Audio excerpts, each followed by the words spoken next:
all the conversations that have been had and you are having tonight, I'm sure you've had plenty of inside baseball kind of talks, right? Like the Steinbrenner story we've heard. It's really, there's an epicenter of baseball culture here, and the people that are in this room have stories for years and years. And I've had the fortune through this journey at PLYR to hear a lot of these stories over a couple of drinks, 1 or 5.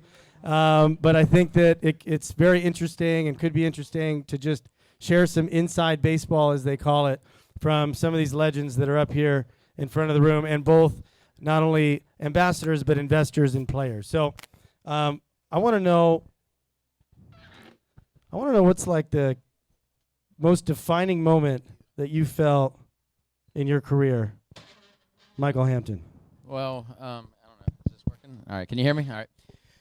Well, I'll tell you what. To make it to the major leagues is awesome. I never realized that until I got out of the game. What it really meant. Every time I got asked a question, I was come from I grew up about an hour and a half from here. Played in a small town called Homosassa. Crystal River is pretty much known. But someone asked me a long time ago, did I ever think I'd make it to the major leagues? And quite honestly, I said I never thought I wouldn't. That was really how I felt. But, I come from a town where I just kind of had blinders on because it was such a small town. I didn't really know that it was really almost impossible to make the big leagues. I just felt that's what I'm going to do.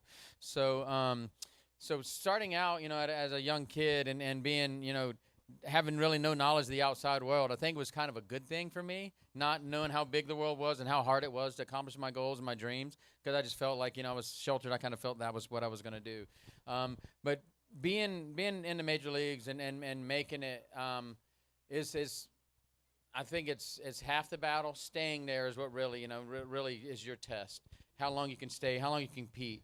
And we as players and as entrepreneurs, we're competitors, and I think anything we sink our teeth into, we really like that kind of pulls at our heartstrings, or kind of we're going to go in full force, we're going to 100%.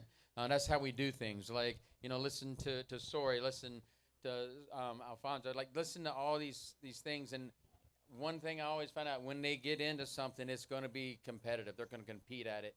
And I found when I talked to David, we talked about PLYR, we talked about these things, I was like, man, that's something I can compete at, something that I know, something that I want to do.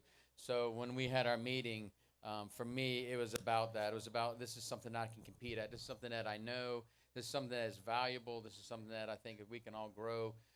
We sit around talking about, and more ideas come up every second, more ideas. And like, I start going to, how about the wives? I mean, how about the wives that have these families? You have your kids, they can't watch the whole game, but they can get notified that, hey, their husband's up the bat or their husband's pitching, or, then, hey, they can watch that moment. Hey, kids, let's watch real quick. Boom, they can go back to their everyday tasks. So there's so many fingers, so many legs to this, but getting back to the pure, competitiveness about what it means to compete in baseball, for me, that's what kind of attracted me to this app and this group is, we're all here for the same thing, to make it great. Thanks, Michael. It's been a pleasure getting to know you. Been a lot of fun.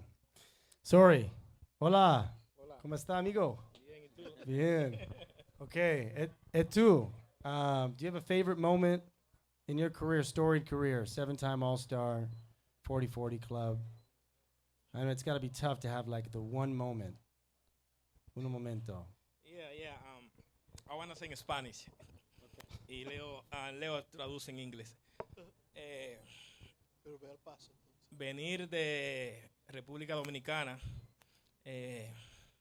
soñando con ser jugador de Grandes Ligas. Coming from Dominican Republic and dreaming about being a Major League Baseball player. En el 2001, encontrarme en la Serie Mundial en un juego 7 y dar ese jonrón para poner a los Yankees arriba en el marcador. 2001, find myself in the World Series Game 7 and being able to hit a home run to put the Yankees ahead on the scoreboard.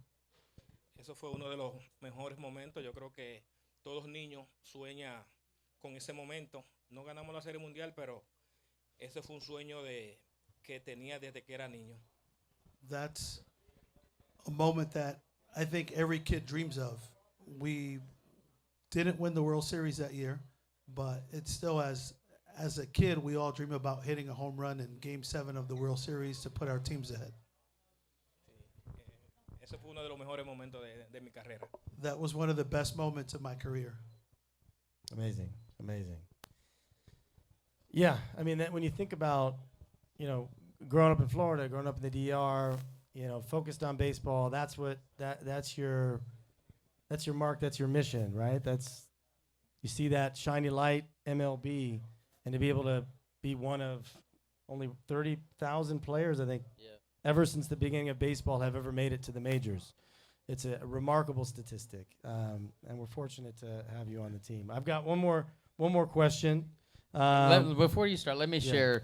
Everybody always gets up here, right? They talk about how great they were and how we always had our shining moments. It's always good to have those moments too to kind of humble you, right? Yes. So I'll share one of those. So I'm in Dodger Stadium, and it's we're up 3-2. It's fifth inning, and there's 2 outs. And I throw a pitch. It's not a good pitch, but you're just hoping you want an out, right? But long story short is that I think it's first and second.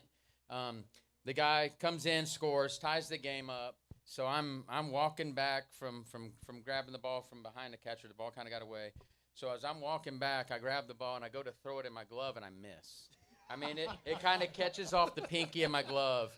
And it's 5. So they tied the game up. That guy goes to third base. So not a whole lot of people see this. So so I notice that nobody sees it. So I just turn my back and casually start walking slow back towards where the ball is. It landed on the backstop against the fence. And then the third base coach finally sees that I don't have the ball. So he's sitting. I'm like, crap. So I'm running, slide. I try to make a play. Do not make the play. They take the lead 4-3. And then my favorite announcer ever, Vin Scully, God rest his soul, he's so fantastic. He goes, from a guy that has had impeccable control and has not missed a glove all night, the first glove he misses is his own. And I'm like, man, here we go. So had to wear that on national TV. You got any embarrassing moments? Sí, yo tengo uno de un juego Seattle. Seattle en los playoffs. Yo di un batazo para la pared y pegó a la pared y yo pensaba que era jonrón y me quedé parado en el home plate. In Seattle in the postseason, I hit a shot to left field and I thought it was gone, and it wasn't. And I stood still at home plate and it hit off the wall. Y llegué a primera y como yo sé que hice el error, yo para resolver el problema que estaba metido, me dije en el primer picheo me voy para segunda, pero el coach de primera, Limacil, me dijo, no te vayas que van a pedir un picheo. So I get to first base, and I know I screwed up. So my thought is, I'm stealing second. I know I screwed up. I got to make up for it. And the first thing, the first base coach is Lee Mazzilli. He says, do not steal. Do not try to steal. They're gonna pitch out and get you. Y yo estaba ya en resolver el problema y me fui en el primer picheo. Y así mismo fue un pichado y me hicieron out. And I was focused on resolving my problem. So first pitch, I take off, and sure enough, they pitched out and threw me out at second. Cuando voy para el dogado, no quiero mirar a nadie. O sea, yo sé que todos me están mirando, especialmente el manager, porque me dio la seña de estar parado, que no me fuera. So I get to the dugout, and I'm trying to avoid eye contact with everyone because I know everyone's staring at me, especially the manager because he had given me the red light, don't go. So Después que se acabe el juego, ganamos ese juego, gracias a Dios. Y el manager, entró todo el mundo, o sea, entró todo el mundo, me estaban como esperando a mí. Y cuando entraron todo el mundo, que yo fui el último que entré, el manager me dijo de todo, pero fue una buena lección. At the end of the game, thankfully we won, and the clubhouse is full. Everyone's just sitting around, and I must have been the last one to walk in. And the manager was waiting for me and chewed me out, and it was a good lesson. Thankfully we won. That's funny. That's fine. Do you have any pitchers? Like who are the toughest pitchers that you faced and why? Pedro Martínez, the difficult one because he have 5 different pitchers and he can throw at any count. So that's the reason he's a Hall of Fame. Yeah. All 5 pitches accurate. Pedro was number 1. Well, who's number 2? I say Randy Johnson. Yes. Just a big, tall, fast-throwing huckster. Yeah.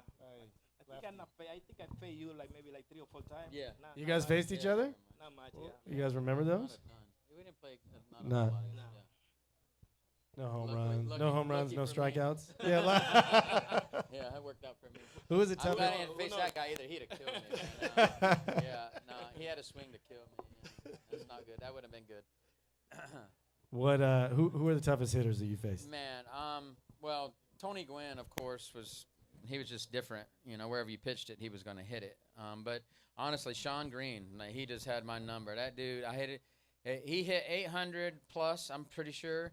And it could have been a duck fart. It could have been just a laser bomb. It could have been whatever I threw. He was going to be on base. And he was lefty matchup, too. I could Dodger, not get that yeah. guy out. But he killed me. Eric Davis, another guy, especially early on. Yeah, he was another guy. But How was Barry Bonds? dude, he was going to – I got another story. Oh, my God. So, I don't know. Like, Barry's – I mean, to get Barry to like you, to kind of be Team Barry, like, man, it was pretty particular. It was a small crowd, a small few select people. But Barry was always awesome to me. Like, but he had one of my favorite things he ever said, and it wasn't good for my teammates. So, but I will say it. So we're the last group, the best. You know, usually your top 3 or 4 hitters are in the last group right before they go in. So the visiting team, we're in San Francisco. We go out and we're stretching, and so Barry comes over during BP in the middle of all of our pitchers, and he goes, "Hey, Hamp." He goes, "You know why I love you?" I'm like, I don't know what's coming out of his mouth. I'm like, I don't know why, Barry. He goes, you ain't like all these sissies. He said, you ain't afraid to pitch to me. And then he goes back and starts taking his swings, and I'm like, boys, he thinks you're a sissy. You better go get some tonight, right? So I got a good compliment from Barry. You know, that's one of my favorite. But that guy could hit any pitch. I mean, he stood on the plate. His strike zone recognition. He choked up on a small bat already. I mean, everything was barrel. It's just he was a tough guy. But I was the guy that I felt I could get him out every time, and I didn't. But I really felt that way. So he liked that I wasn't afraid to. I was going to challenge him. I wasn't going to back down and try to pitch around him. I'm like, hey, me and you. I mean, to be the best, you got to face the best. And I wasn't the best, but he probably was. So I got the chance to face the best at least, you know. Amazing. Any questions from the crowd? No way. Nothing. No insights. Okay. You guys have been there, done that. You've heard all this. Okay. Well, I just want to thank. I want to thank Alfonso, my man. Thank you. I want to thank Leo, by the way, translator, best friend, Yankees translator for 20 years, give or take. 8 years. Oh, for 8 years. In dog years is way more. Yeah, right. It's leap. What was it? It was a leap year. There was a leap year in the middle there, and. I'm not that old, man. Oh shoot. And then Mike Hampton. Yeah, thank you, My brother. dear friend. So really appreciate the time spent, the support for PLYR, and looking forward to what we're going to do in the future. Really excited about it. Good stuff. Yeah, thanks for everything.